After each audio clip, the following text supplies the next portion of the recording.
Good evening, everyone. I'm Steve Straessle, broadcasting live from Catholic High School here in Little Rock, where I am the school principal. I'm also a sometimes wannabe columnist for the Arkansas Democrat Gazette. You probably haven't ever read my column if you're not a blood relative, but that's okay. I write a lot about books and things like that, and that's why I get the great honor of being our moderator tonight. I'm really proud to welcome our author, Brad Taylor, here, joining us virtually to discuss his latest book, End of Days. It is the latest in the Pike Logan series. And I want to thank the Central Arkansas Library System and the Six Bridges Book Fest for bringing Brad here and just connecting us, these great writers and readers who want to learn about each other and have a good time while doing it. Now, Brad is a 21-year veteran of the U.S. Army Infantry and Special Forces. He served in Operation Enduring Freedom and Operation Iraqi Freedom and several classified operations around the world, which he already told me he's not going to talk about tonight. But his final post was Assistant Professor of Military Science at the Citadel in South Carolina, where he lives now. Now, in 2011, Brad sat down and wrote a book. It's called One Rough Man, and it launched the Pike Logan series, and End of Days is the 16th in that series. And this is a series that has frequented the New York Times bestseller list. And I found out earlier today that End of Days has already broken into that list. It's number 14 in the New York Times bestseller, and USA Today is featured there as well. So, Brad, thank you for joining us tonight. We appreciate you being here with us. Thank you. Thank you for having me. I appreciate it. Brad, first question: Have you ever been to Arkansas? Actually, this is a funny story. Oh yeah, I can't I've wait. been to Arkansas. We were in Little Rock, Arkansas for a military exercise, and my old boss, well, not my old boss, but a guy that was in the ROTC department of myself, lived in Arkansas. Okay. And Fort Chaffee, Arkansas, baby. I've been there. All right. So you got a feel for things as you were here. Now you were raised in Texas, is that correct? I was born in Okinawa, but I was raised in Texas. Born in Okinawa. So your family was military, or? Yeah, my dad was flying in Vietnam at the time. And people ask me, do you remember Okinawa? And I'm like, no, we left there when I was like 1. Yeah. But here's a funny story. So I went back to Okinawa. I was in first Special Forces group. And my daughter was born in Okinawa, and she was born at the same hospital I was born in.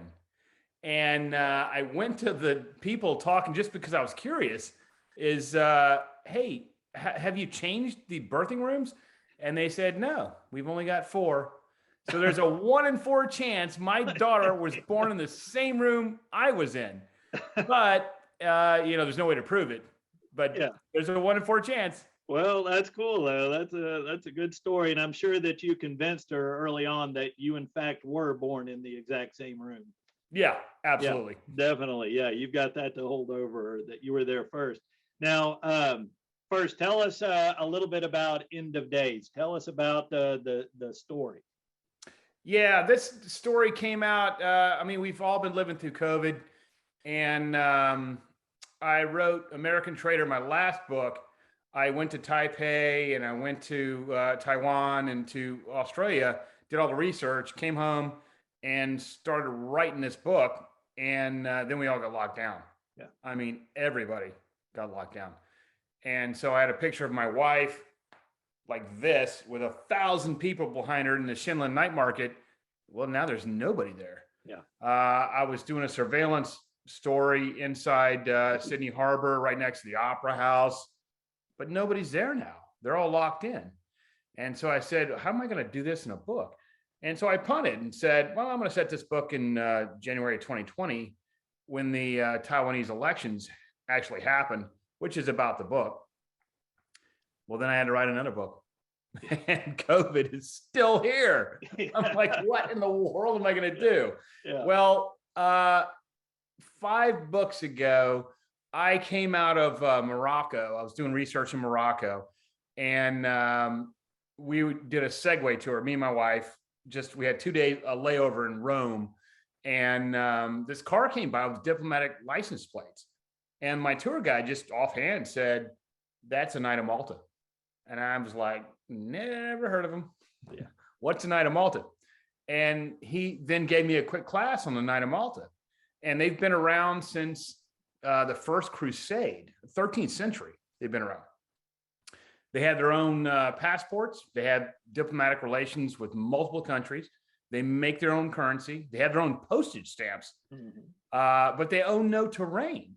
I mean, they're literally a sovereign country by international law, but they own no terrain. Yeah. And I said, sooner or later, I'm putting those guys in a book. And when I got locked in for COVID for this book, I was like, now it's time. Pull that thing out of your back pocket. Yeah. You're writing about them. Because the one thing that works is Amazon. So I got Amazon to mail me like 8 books on the Knights of Malta. And I started doing research. Yeah. That's great. Well, so there are different layers to the plot. Can you get into that a little bit about what Pike Logan is doing and some of the characters? Yeah, the hardest thing about this book was, and I have a lot of author friends that we were all talking about COVID. You know, do we put COVID in the book? Yeah. Or do you just ignore it? Yeah. And Mark Greeny's a fabulous writer, and he was like, I'm ignoring it completely. And the problem is I read about current events, and the problem with current events are they're current. Yeah. I mean, they're there. And so with this book, I kind of was like, what am I going to do? Ignore this? Or do I put it in the book? And so I said, okay, COVID exists. I'm living with COVID. I'm locked in my house.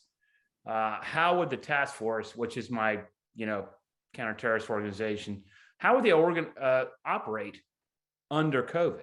They'd have to have some way to do this. And so I started thinking about it. Well, the research I did turns out that nobody in America could get to the EU, the European Union, basically Europe, but the Israelis could. And the Israelis had a huge vaccination program, and they could get inside Europe. Well, luckily, I had a couple of Israeli assassins from a few books ago, and I was like, oh, that kind of works out. And so that's how I leveraged doing this. Now, I don't want to give anyone the impression that, the book's about COVID. It's just one more thing the task force has to deal with. You have to deal with weather. You have to deal with flight plans. You have to deal with the terrorist enemy. And now you have to deal with COVID. It's just one more thing you've got to deal with. Right. And let me tell you, I mean, you worked in COVID very well into the story. It was part of the plot, but didn't overwhelm it or, make it a sideshow or anything like that. You just wove it in. And I had no idea that the Israelis, had such freedom of movement compared to, what we as Americans, and I'm sure the rest of the world had. So, I appreciated at the time when I was writing it, the biggest fear was if I write this book, because you write the book 6 months ago, it's you go through all the copy edits and all that, and it's January, just got released. If COVID is over, nobody wants to read about COVID. Right. I mean, it's done. Yeah. And I looked at the data and looked at the variants that were coming out of Africa, and I said, this thing is not over. It's going to last. And so I decided to put it in, which was a huge risk. And when I decided to put it in, I did look at the Israelis had this huge vaccination program going on, and the EU would let the Israelis in. I couldn't get in. Yeah. I did no book research for this book, and I always do book research. Yeah. I couldn't fly anywhere in the EU, but they could. And I was like, okay, I'm using that. Yeah. Well, I mean, like I said, you used it really, really well, and instead of making it overwhelming, just having it as just part of the story. But talk about that for just a minute. Writing a book during COVID, and you're writing about these foreign lands and these, groups that are secretive and so forth. You describe even the Knights of Malta headquarters so thoroughly. I found myself thinking, God, this guy had to have walked these paths. Yeah, I did. So how did this work? You had photographs, I think I read in one of your interviews. And that was the hardest thing about this book was I didn't get to do book research. I just mentioned that I'd come out of Morocco and Spain for Days of Rage and found out about the Knights of Malta and stuck in my backpack. I was doing research for Daughters of War, and I had this 85-year-old tour guide who was smoking me. I mean, she was in shape. I mean, she was running amok. Right. And I always wanted to include the Knights of Malta in a book. And I said, hey, have you ever heard of the Knights of Malta? And she said, yeah. And I said, are they in Switzerland? Because that's Daughter of War was in Switzerland. And she held up her fist and she had a Maltese cross ring on. Wow. And she said, we don't talk about that in mixed company. And never said another word. And I'm like, holy moly, now I really want to put them in a book. So the good thing about doing book research is that only about 10% makes it into a book. Right. And I had like the grotto scene at the end there and right at the border of Lebanon. I really wanted to use that grotto in a book. I just couldn't make it happen. Well, now when I was locked in under COVID, I'm like, luckily iPhoto saves everything. And I'm like, okay, there's a grotto. What's this? What's that? Yeah. So my daughter, my wife, I've never done any paragliding. The first 2 chapters was paragliding thing. Right. And she had when we were in Switzerland. And I said, I need those videos. Yeah. I need to see them. I don't want to see them because you're doing this. Woo, this is all great fun. I want to see where the 3-ring loop assembly is. Right. I want to see where the reserve is on his back. I want to see where you took off from and where you're landed. Yeah. Map it all out for me. And so it worked out. Yeah. Well, your description, so often, you can get a book, a special ops thriller and have it just be pure storyline. But your descriptions just make it even, so much better and so much more believable. I mean, the whole paragliding scene, with the narrator, the land was coming up on them. And like you said, talking about the harnesses and things like that, that just made it even more believable and deeper. So I appreciated that as well. Just real quick, one last COVID question. So you had these conversations with your editor, I'm assuming, like, do I put COVID in? Do I not put it in? I mean, how did those conversations go? I mean, did your editor just say it's here and just do what you feel like you should do? Yeah, actually, to be honest with you, I never talked to my editor about it. I'm writing like, here it is. So I talked to other people that are the writers and things like that, and talked to honestly, my wife is my biggest sounding board. Yeah. And I was like, either I do or I don't. That's a question of, but my editor's not going to tell me no. Right. Gotcha. He's going to say, okay, do what you think's right. Mm-hmm. And I did have a conversation with him about the Knights of Malta because it's a Catholic organization. I said, look, I'm not going full Da Vinci Code on this stuff. Here's what I'm going to do, A, B, C, and D. And by the way, I'm going to use COVID as well. And he was good with that. So I'm like, he said, let me read it and see what you say. Well, back to the Knights of Malta, I'm standing in a Catholic school right now, and thinking, here we are saying Knights of Malta out loud. I don't know, if that should make me nervous or not. I'm pretty sure the Jesuits have had us bugged for years, but the Knights of Malta was such an extraordinary organization. And, we get it, you got to have a bad guy. And your bad guy in this is a member of the Knights. And we'll get to that in a second when we talk about some of the characters. But did you get any pushback from the organization or anybody about including the Knights of Malta that way? So far, no. I mean, there might be somebody. I did get an email that said, hey, I hear your next book's about the Knights of Malta. I can't wait to read it. And I was like, that's I'm good. not sure you want to.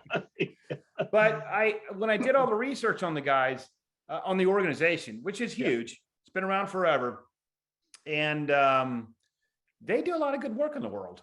I mean, it's a charitable organization. Sure. They actually do the stuff I wrote about. They do things in Syria, humanitarian relief in all these countries.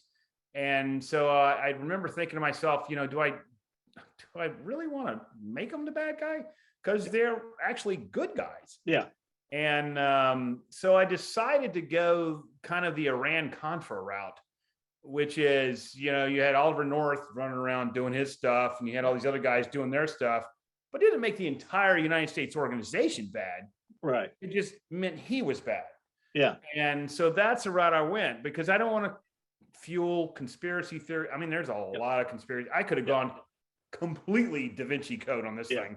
There were a lot of conspiracy theories about the Knights of Malta, but at the end of the day, they do a lot of good work in the world. Right. And I did not want to taint him with that. So I said, okay, there's going to be a group of guys who are going to leverage what the Knights of Malta have, their passports, their ability to go to other countries and that kind of stuff.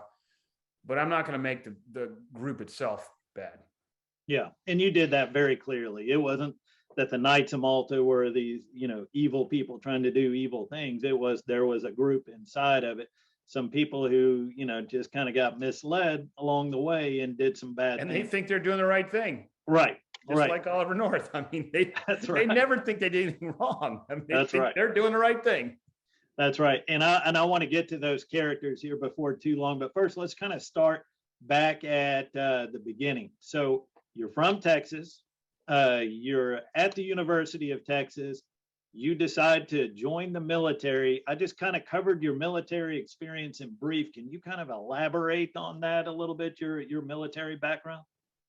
Yeah, this is actually kind of a funny story. So my freshman year at University of Texas, I was flunking out. I was a horrible student. And my father, I was 18 years old. I'm a grown adult, but I'm still my father's son. And he said, if you flunk out of school, you're going to the Army.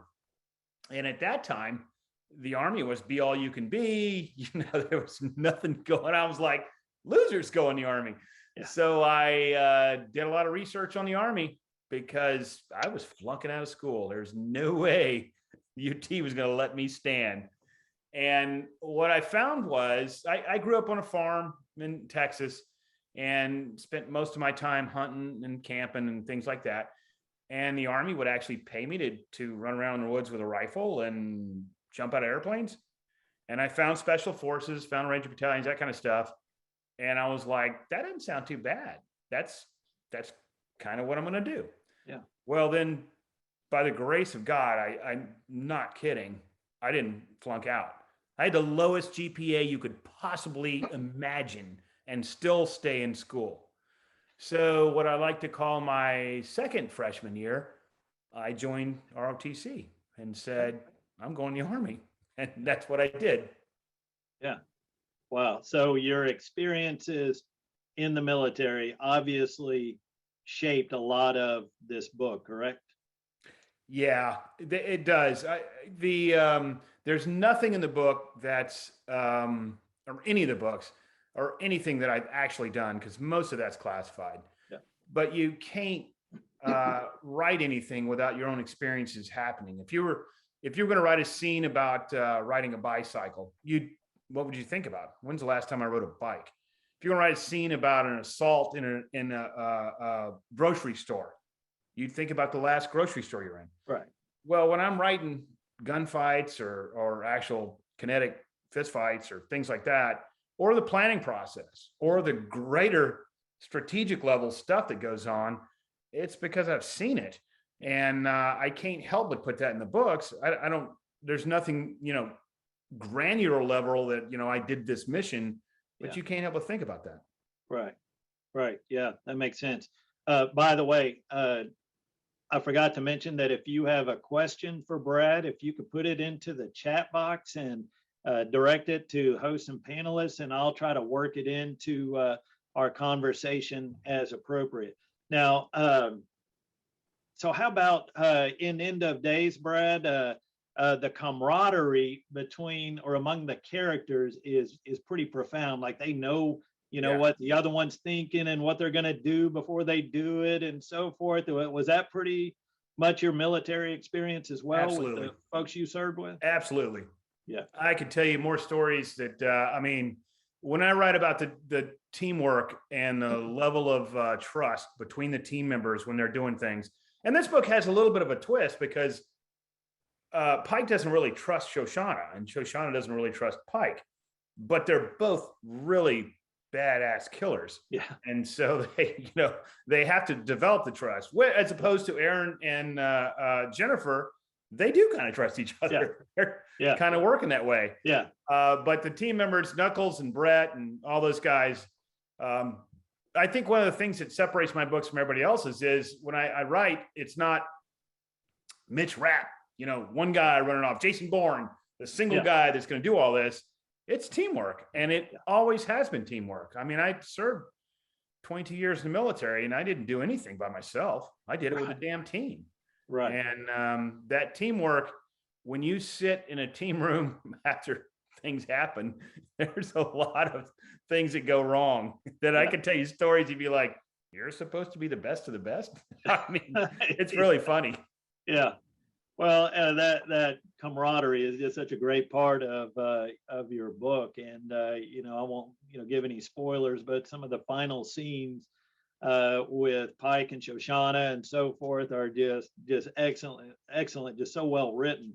Now, I read in your blog, you said you are not Pike Logan, even though you write his character in the first person. You said, I am not Pike Logan, but I've known some Pike Logans. If you can tell those of who are not familiar with Pike Logan who he is, and then kind of how you develop that character. Yeah, I've served with I've gotten emails saying there's no way this could happen in a scene I've written in a book, and I've actually thought to myself, well, that actually did happen. I mean, I saw it. Usually what I say is there's 1% of the world that can play on the PGA Tour. Just 1% has a talent to play on the PGA Tour. There's Tiger Woods, and there's a guy that's 100th on the money list. Nobody's ever heard of. Everybody's heard of Tiger Woods. Nobody's heard of this guy that's 100th on the money list. But he's playing on the PGA Tour. Right. I'm 100th on the money list. Pike Logan is Tiger Woods, and he exists. Yeah. That's wild. Well, he's a great character. Now, you and I are from the same era, I believe, and I grew up reading, Tom Clancy and Robert Ludlum and those guys, and I see some of that in your book. Did you have a writer who was really in your head while you were putting these series together, or this series together? No, I have read every genre there is. I'm a voracious reader. All the way as a kid, I'm the guy that people made fun of because I would be underneath my bed sheets with a flashlight when my mom said, quit reading. Yeah. I read everything. So I've read, the Xavier series with Piers Anthony. I've read all of, Stephen King. Ray Bradbury was a big influence. And I read a lot of murder mysteries now. And then this book actually has a little bit of murder mystery to it. Yeah. Because of John Sanford, Robert Crace, read them all. And I wanted to make this guy a bad guy, which is here's a little spoiler for you. The very first chapter of that book, you didn't get, because my editor said, that's too gory. You can't put that in there. And I was like, wait a minute, I'm trying to set this guy up as the bad guy. Yeah. And what he does is horrifically bad. You've read it, so you've got 2 paragraphs, which was a whole chapter. It's a flashback 2 paragraphs later. You see what he did. But when I wrote it, he was like, no, you can't do that. And I'm like, no, I can. Yeah. This is it. He's the bad guy. Yeah. And he said, no, you're writing a military thriller. You're not writing a police procedural. And I was like, well, I'm kind of writing both. Yes. So he made me pull that chapter because the next chapter was the paragliding thing we just talked about. Yeah. And I'm like, all right. So I made it a flashback with only 2 paragraphs instead of the whole thing. I kept that chapter though, because it's a good chapter. Yeah. Yeah. Well, that's great. So Dan is in our chat, and he wants to know what are the best and worst parts of being a best-selling author. It's a great question. I'm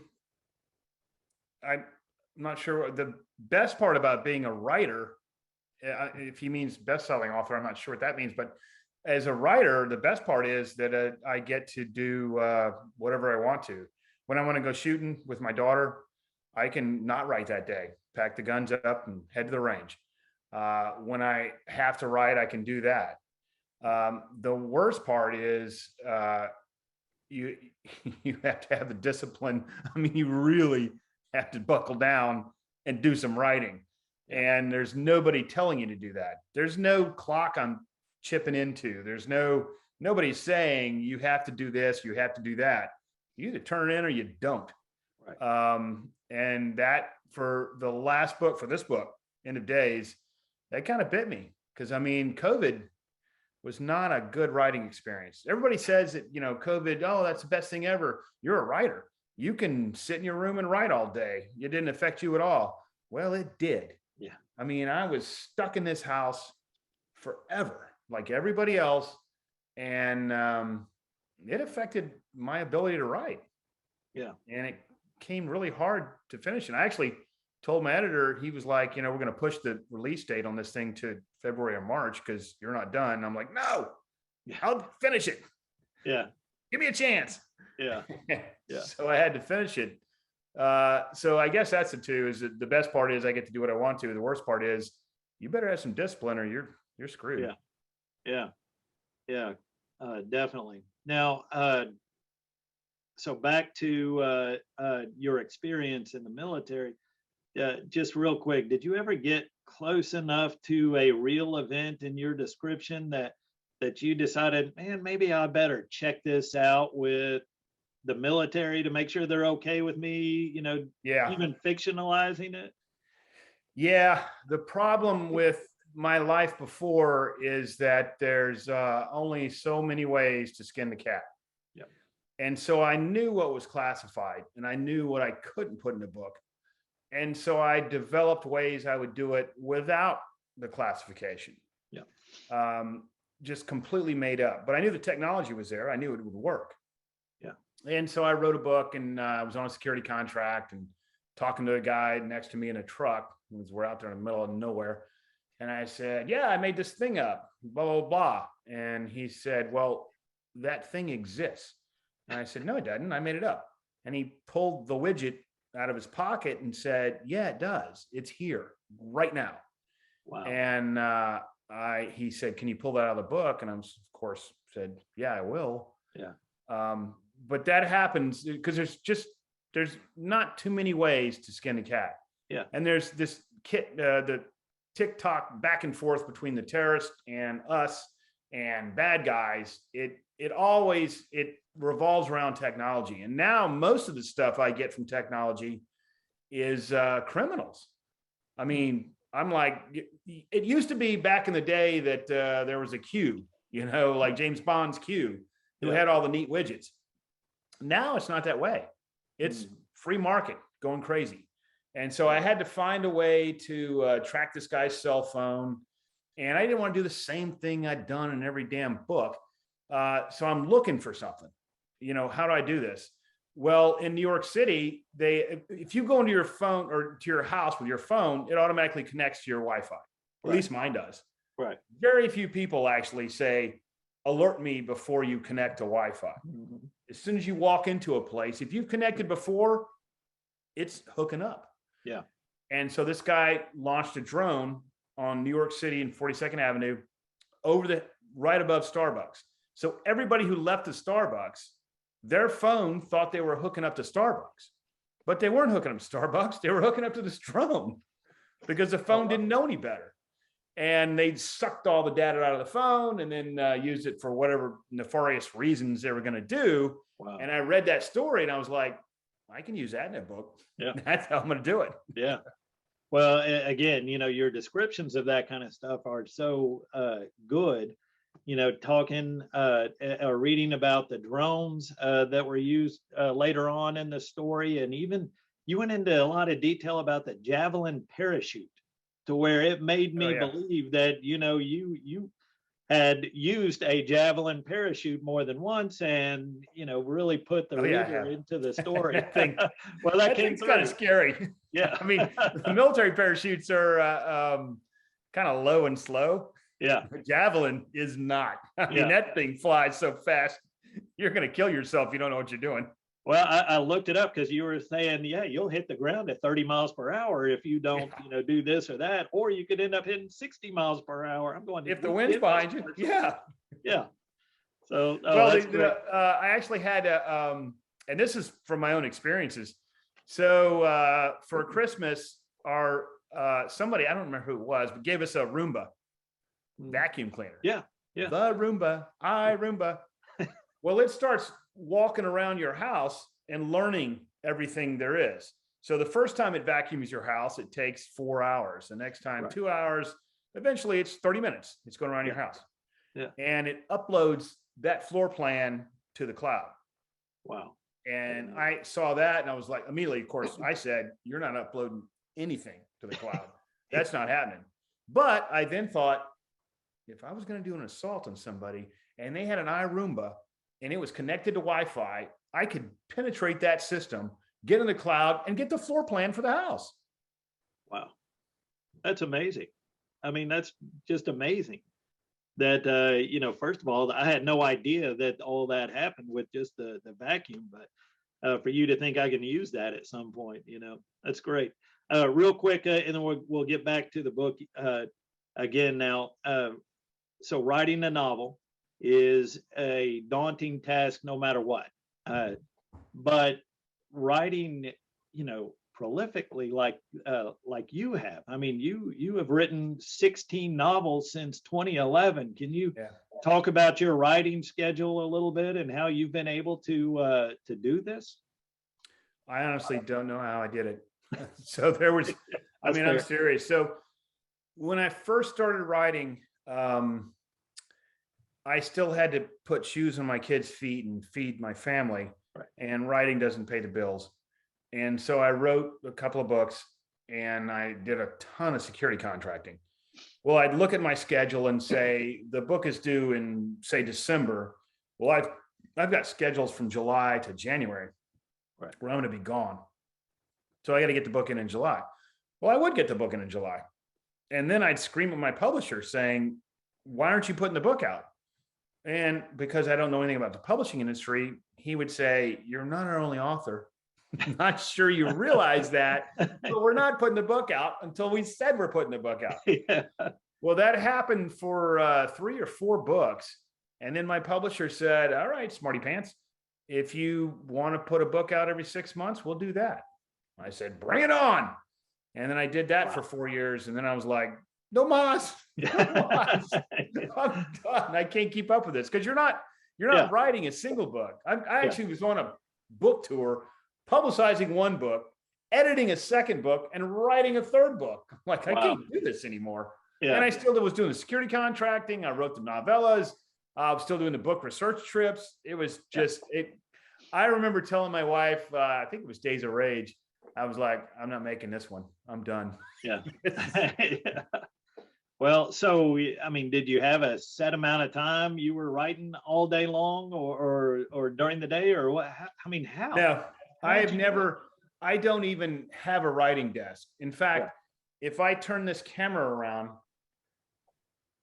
your school's a boys' school, right? You'll get this. Yeah. My camera is literally on a beer pong table. Yeah. My daughters went to an all-girls school. Oh, there you go. So this is her beer pong table is where this thing's set up. Yeah. And I don't have a writing desk. I have nowhere I'm writing for. I've written at gymnastics meets, at volleyball tournaments, at bars, on airplanes.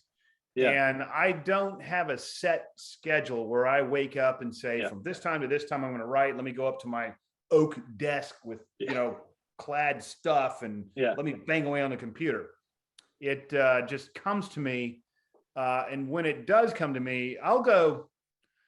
We were talking earlier about I'm always writing. So I'm in the shower, I'm walking the dog, I'm doing physical training. That's writing to me. Typing is something else. Yeah. And when I first started writing, I did what everybody else does and Googled, how do you write? And a lot of it was you'd have to write 1,500 words a day or 1,000 words a day or whatever it is.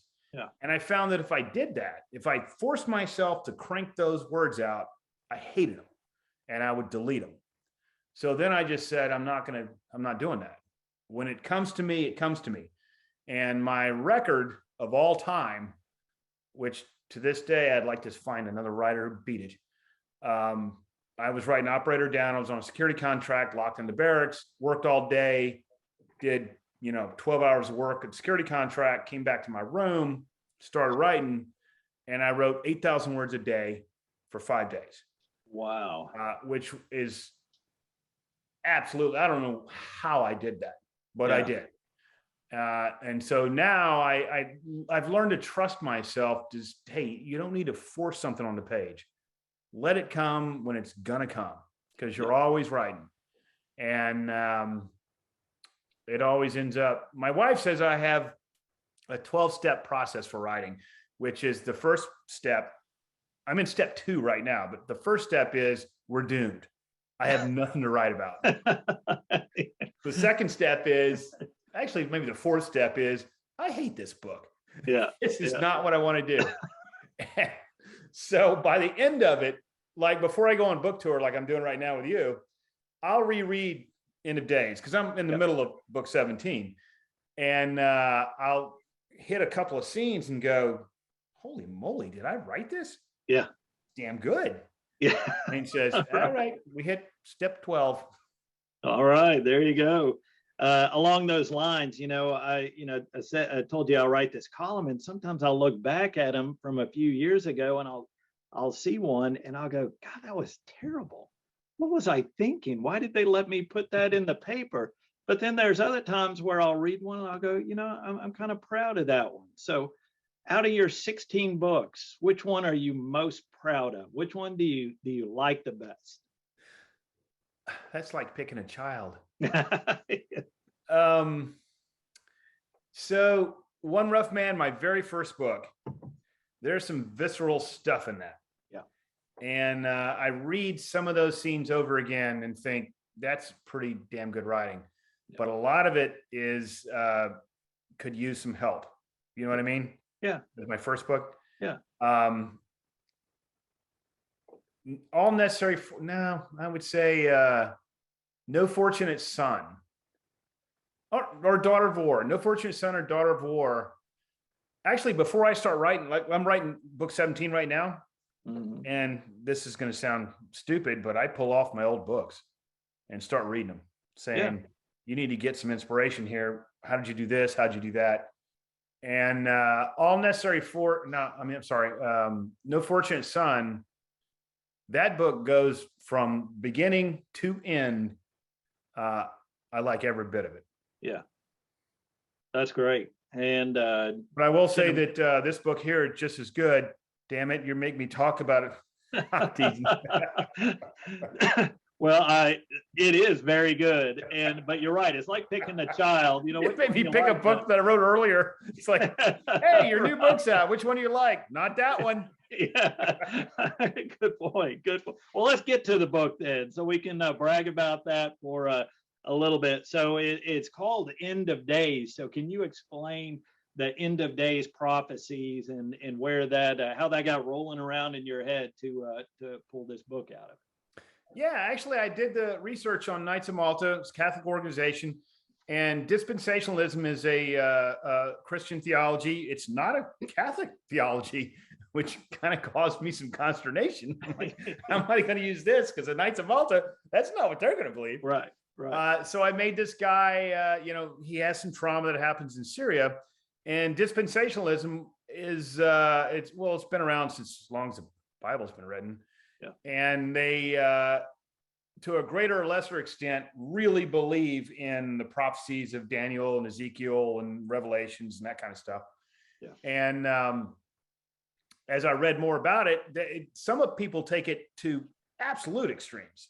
For instance, in 1999, there was a guy. Well, in the early days, people would look at the signs, whatever the signs were. Civil War, Battle of Antietam. That's a sign. Right. Second coming of Christ is coming. But none of them matched up to what the Bible said. Right. Because what the Bible had to have was the Jews had to own the promised land from the Jordan River to the Mediterranean Sea, which was never happening. I mean, that's never going to happen. Yeah. Well, guess what? In 1948, it happened. Yeah. State of Israel's created. And then evangelicals were like, holy moly, that's in the Bible. That's a real thing. Right. So they started pushing, instead of being on the sidelines, they started pushing forward and saying, we're going to make this happen. Mm-hmm. Well, none of it happened because they had to have the Temple Mount. They had to have the Al-Aqsa Mosque. They had to have the Dome of the Rock to build the third temple for the second coming of Christ. And none of that was happening. Well, then in 1967, Six-Day War happened. They took it over. Yeah. They took everything over. East Jerusalem, the whole thing. And then everybody was like, that's another sign. That's a real sign. And then Israel, because of their need to be a state, said, we can't control the Temple Mount. That's going to be way too, it's too big of flashpoints, too volatile, because it's the first religious place of Judaism. It's a third for Islam after Mecca and Medina, and it's hugely consequential to Christians. Right. And so they said to Jordan, the Islamic Waqf, you can have this place.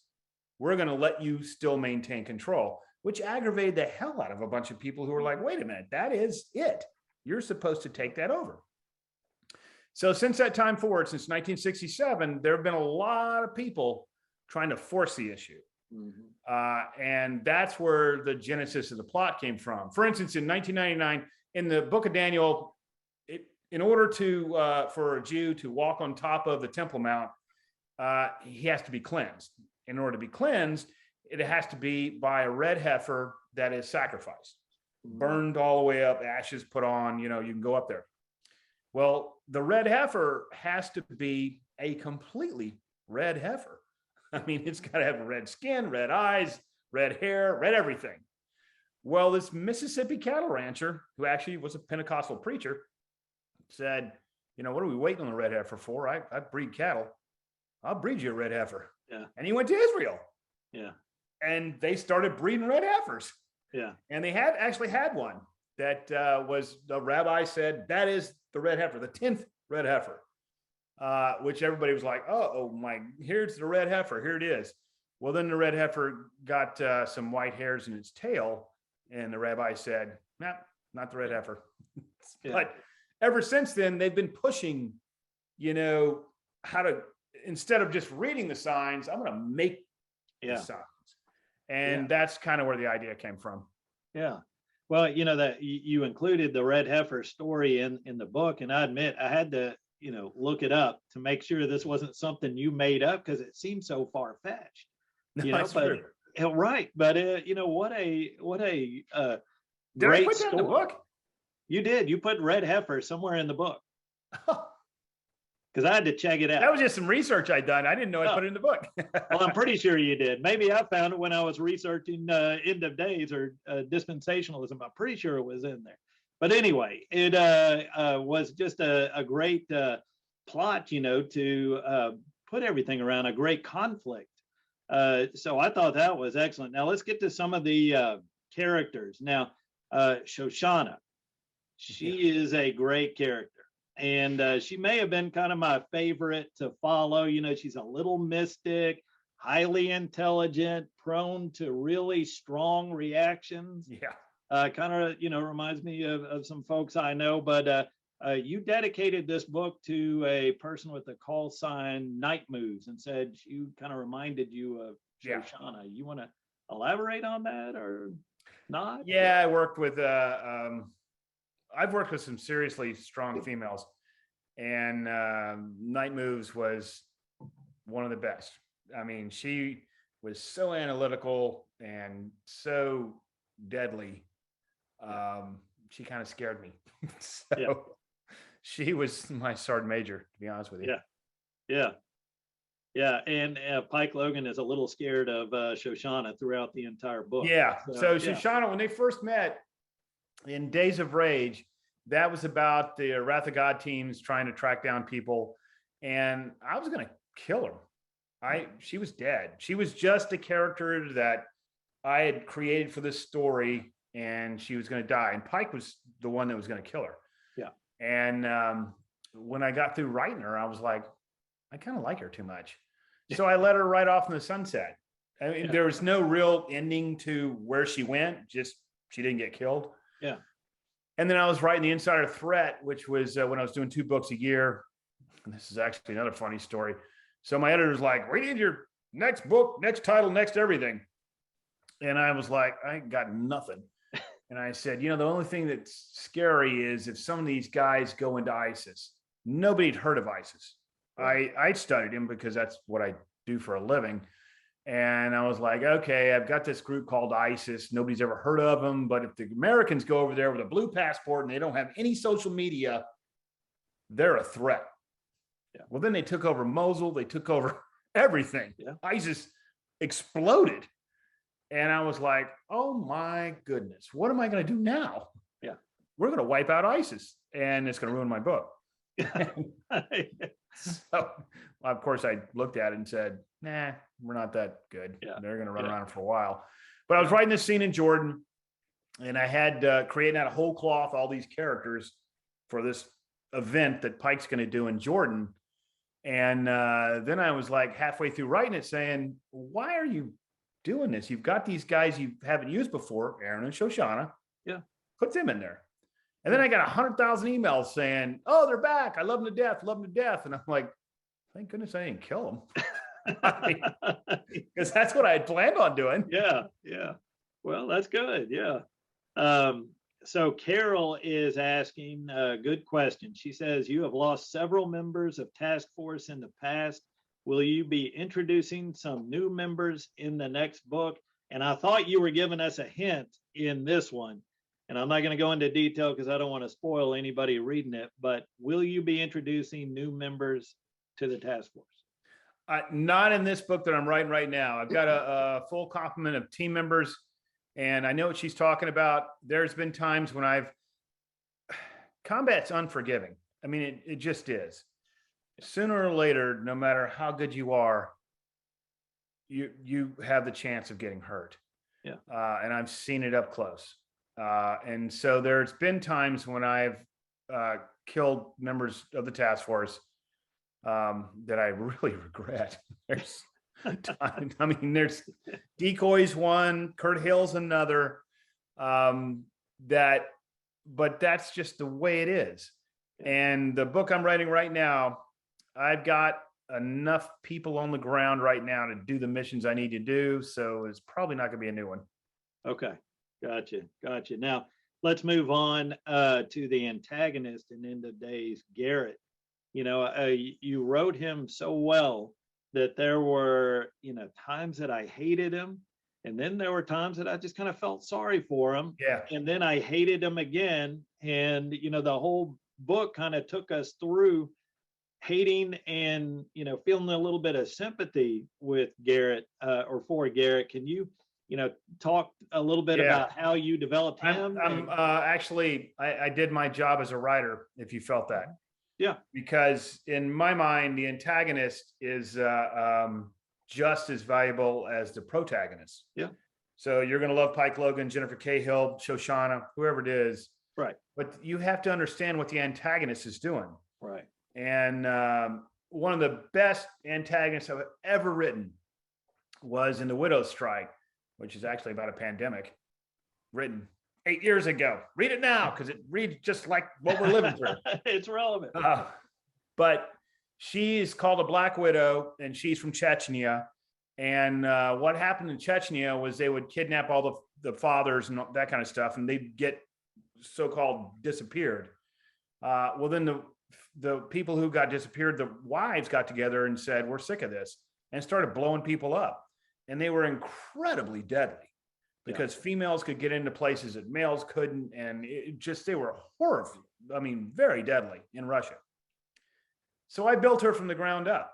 And at the end of the day, she is doing something with a pandemic, trying to start a pandemic that is just horrifically bad. Yeah. But when you read her backstory, you're kind of like, I kind of get it.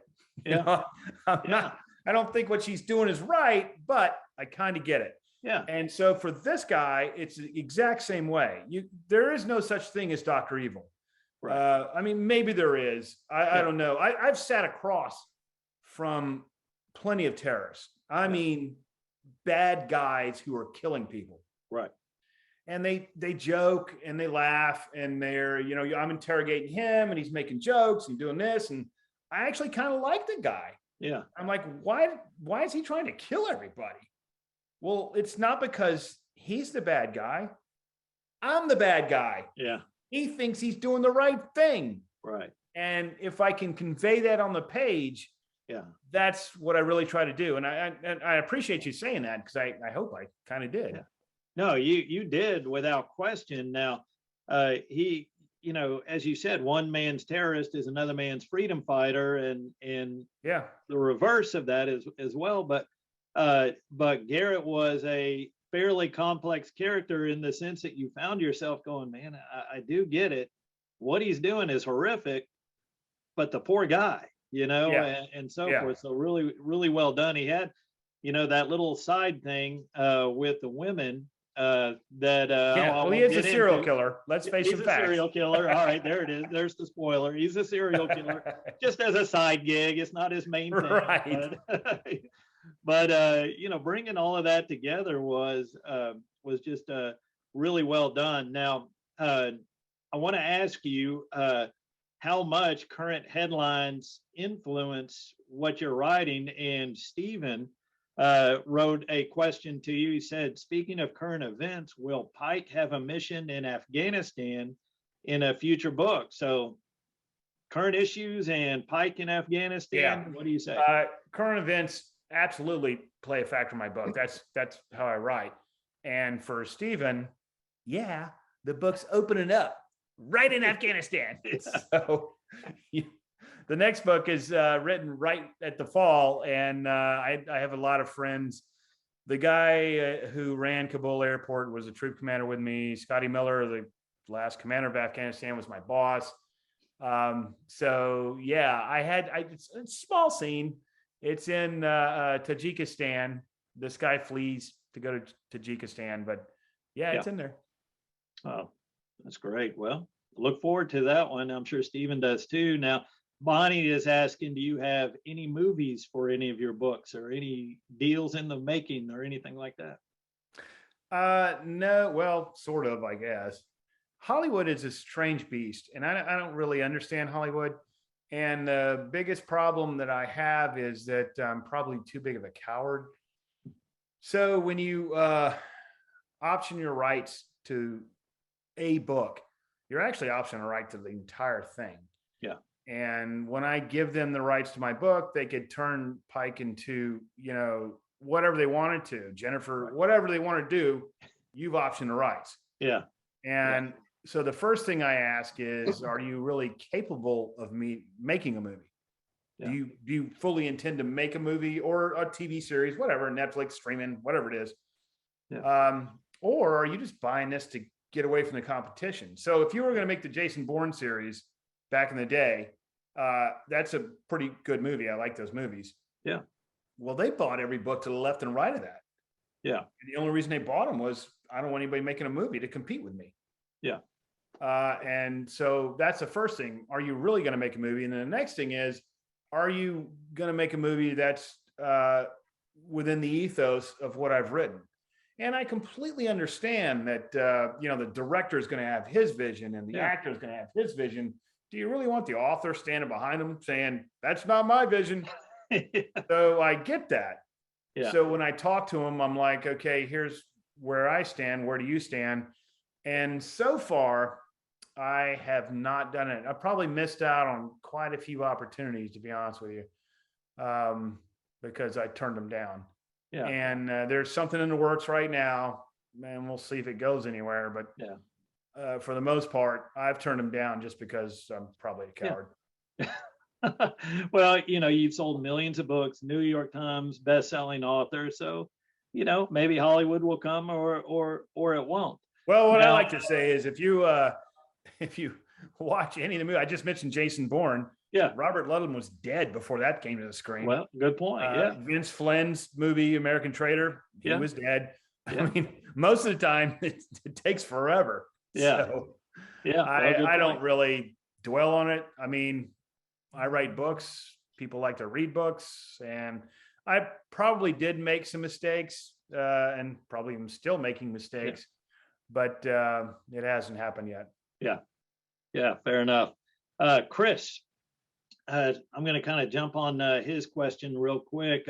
I think I know the answer to this. You are a one-man show. You're not like James Patterson and Tom Clancy with a stable of writers working with you. But he says that Patterson and others start writing nonfiction, and some will begin, writing new series, and others start writing nonfiction. Do you ever see yourself deviating from Pike Logan and the task force in your writing? I can't write nonfiction. I mean, I could, but the nonfiction would be me as a second lieutenant humping a rucksack at Hunter Liggett in California. Yeah. The nonfiction stuff that's sexy, that everybody would like to read, is classified, and I can't do that. Yeah. Okay. We have been given the 5-minute warning from Lauren, so I'm going to try to finish this up real quick. Ukraine, we have Vladimir Putin, who is a former Cold War warrior, former KGB colonel. We have Joe Biden, who was a Cold War politician. Yeah. Where does this go? I mean, how does this end up? What is Putin's end game, and how does Biden act or react to it? I actually think that all the panicking, and I could be wrong next week, but all the panicking and fretting over what Putin's doing, I mean, all he's done is put a bunch of guys on the border. He is testing us. If I do this, what will you do? And we say, we're going to do this. And he says, well, I'll do that. And you can't do this. And that, Ukraine can never join NATO. Yeah. Ukraine, there's a lot of history lost in Ukraine that most of the media is not covering. So they gave up their nuclear weapons with a guarantee that Russia would never invade them, and literally handed over all the weapons. And that was the end of that. Well, then they took over Crimea. And so now Russia's on the border. But I honestly think that Putin is just posturing. He wants us to give him guarantees, and the guarantees he's asking for, which is kind of weird to me, because Putin's a pretty good statesman as far as doing the undercover brother stuff. Yeah. I mean, he used to be in the KGB, and he's asking for things that are just clearly outside the bounds of anything we would agree to.